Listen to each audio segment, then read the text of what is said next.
The Clothes They Stood Up In and The Lady in the Van by British writer Alan Bennett contains two separate works, one fiction and the other one more or less non-fiction. It's the fiction one, The Clothes They Stood Up In, that I'm going to talk about in this review.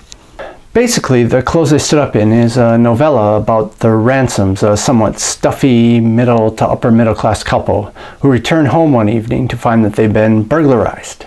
As it turns out, the burglary is not an ordinary burglary. The thieves haven't just taken the jewelry, the electronics, and other potential items of value. No, these thieves have taken everything. There's even a mention that they took the little loops that hold up the curtains. And it's the oddness of this burglary that ultimately acts as a force for change in the lives of this couple. Well, sort of. Because Mr. Ransom doesn't actually change all that much, or really at all. As a solicitor, his main concern is with the crime that has occurred. He wants the criminals captured and the stolen items returned. Mrs. Ransom, on the other hand, is tasked with repopulating their flat with new items. And as she works to cobble together a new living space, both the shopping itself and the objects she buys begin to have an effect on her.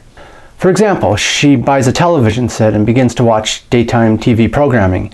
And the sheer graphic nature of it, the fact that people are willing to go on talk shows and reveal to the world their deepest, darkest secrets, even secrets about their sexual lives, causes her to rethink her own reserved and private nature.